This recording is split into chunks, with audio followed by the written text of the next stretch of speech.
2026년 부동산 세제 개편안 발표 이후 헬리오시티의 투자 전략도 달라지고 있습니다. 이번 개편안의 핵심은 주택을 얼마나 오래 보유했는가 보다 실제로 얼마나 오래 거주했는가를 더욱 중요하게 본다는 점입니다. 헬리오시티 평형별 시세부터 실거주, 갈아타기, 절세 전략까지 지금부터 핵심만 차례대로 살펴보겠습니다. 단, 이번 내용은 정부 개편안을 기준으로 하며 국회 심의 과정에서 세부 내용이 달라질 수 있습니다. 먼저 종합부동산세입니다. 실거주 1주택자의 기본 공제는 공시가격 12억 원에서 14억 원으로 확대되는 방향입니다.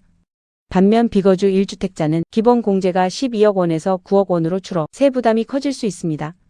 공정시장 가액 비율도 현재 60%에서 2027년 70%, 일부 대상은 2028년 80%까지 높아질 예정입니다. 종부세는 주택수보다 자산가액 중심으로, 양도소득세 공제는 보유기간보다 실제 거주기간 중심으로 바뀌는 것이 핵심입니다.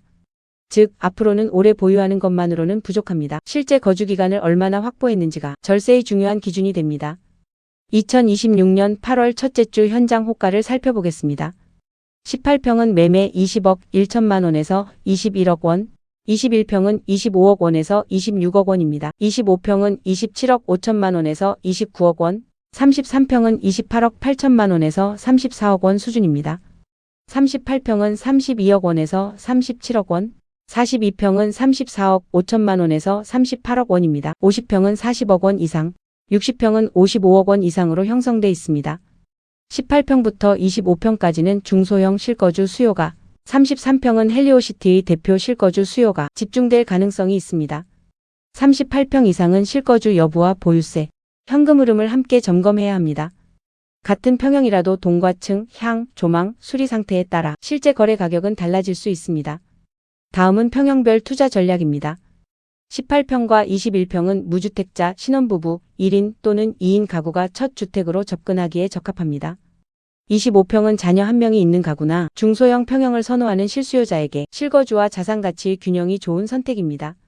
33평은 자녀가 있는 가족과 장기 실거주자에게 가장 선호되는 평형입니다. 다만 32억 원 이상의 매물은 동과층, 향, 조망에 따른 프리미엄이 적정한지 반드시 확인해야 합니다.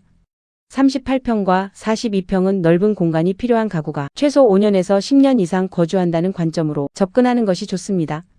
50평과 60평은 단기 투자보다는 주거 만족도와 희소성을 중요하게 보는 장기 실거주자에게 적합합니다. 다음은 매수자 유형별 전략입니다. 무주택 실수요자는 21평, 25평, 33평을 중심으로 자금 계획과 입주 가능일, 대출 한도를 먼저 확인해야 합니다. 소형 평형에서 갈아타는 경우에는 25평과 33평을, 중형 평형에서 넓은 집으로 이동하려면 38평과 42평을 검토할 수 있습니다. 기존 1주택자는 일시적 2주택 처분기한과 기존 주택의 매도 가능성을 먼저 계산해야 합니다. 비거주 1주택자는 실거주 전환과 매도 중 어느 쪽이 유리한지 비교해야 하며, 다주택자는 비효율적인 주택을 정리하고 입지 좋은 우량 한 채로 자산을 압축하는 전략이 필요합니다. 다음은 헬리오시티 보유자의 절세 방안입니다. 첫째, 실제 거주기간을 확보해야 합니다. 형식적인 전입만으로는 인정받지 못할 수 있습니다. 둘째, 매매 가격이 아니라 공동주택 공시가격을 확인해야 합니다. 셋째, 2028년과 2029년 매도 시 예상 양도세를 각각 비교해야 합니다. 넷째, 장기 보유 특별 공제는 보유기간뿐 아니라 실제 거주기간을 함께 계산해야 합니다. 다섯째, 일시적 2주택의 처분기한과 계약일 잔금일을 정확히 관리해야 합니다. 공동명의를 검토할 때도 종부세만 볼 것이 아니라 증여세와 취득세까지 함께 계산해야 합니다. 취득세, 중개보수, 법무비, 인테리어 비용 등 필요경비 증빙도 반드시 보관하시기 바랍니다. 절세의 핵심은 보유기간보다 실제 거주기간, 그리고 매도 시점 관리입니다. 다음은 세제 개편 이후 헬리오시티 부동산 시세 전망입니다. 18평, 21평, 25평 등 중소형 평형으로 수요가 이동할 가능성이 있습니다. 33평은 30억 원 안팎의 매물과 32억 원 이상 로열 매물 간의 가격 차별화가 더욱 뚜렷해질 수 있습니다. 비거주 상태로 보유한 38평 이상 일부 매물은 시장에 나올 가능성이 있습니다. 반대로 집주인이 절세를 위해 직접 입주하면 전세 매물은 줄고 전세 가격과 월세 가격에는 상승 압력이 생길 수 있습니다. 대형 평형은 일반 매물과 로열 매물이 가격 양극화가 나타날 수 있으며, 세부담 때문에 나온 급매물은 장기 실거주자에게 좋은 매수 기회가 될 수 있습니다. 다음은 상황별 부동산 투자 판단표입니다. 무주택자이면서 7년 이상 거주할 수 있다면 21평, 25평, 33평을 적극적으로 검토할 수 있습니다. 현재 집을 팔고 헬리오시티로 갈아타려면 새 집 계약보다 기존 주택의 매도 계획을 먼저 확정하는 것이 안전합니다. 33평과 38평 사이에서 고민한다면 필요한 공간과 향후 보유세를 함께 비교해야 합니다. 전세를 주고 장기 투자할 계획이라면 세제 개편 이후에도 투자 효율이 유지되는지 다시 계산해야 합니다. 42평 이상을 비거주 상태로 보유하고 있다면 예상 종부세와 실거주 전환 가능성을 반드시 확인해야 합니다. 좋은 동과층 향을 갖춘 급매물이 나왔다면 매매 가격만 볼 것이 아니라 세금까지 포함한 총 투자 비용을 계산한 뒤 결정해야 합니다. 다음은 세제 개편 이후 헬리오시티 부동산의 대응 방안입니다. 앞으로 유리한 주택은 실제로 거주할 수 있는 입지 좋은 한 채입니다.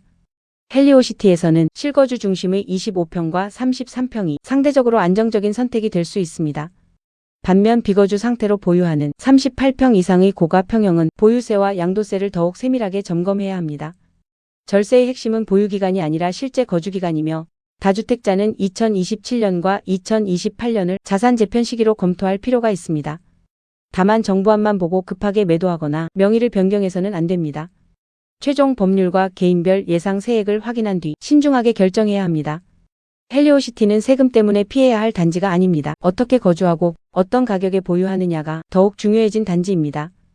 2026년 세제 개편안과 현재 헬리오시티 시세 흐름을 함께 고려해 실거주, 갈아타기, 절세 전략까지 고객님의 상황에 맞게 안내해 드리겠습니다.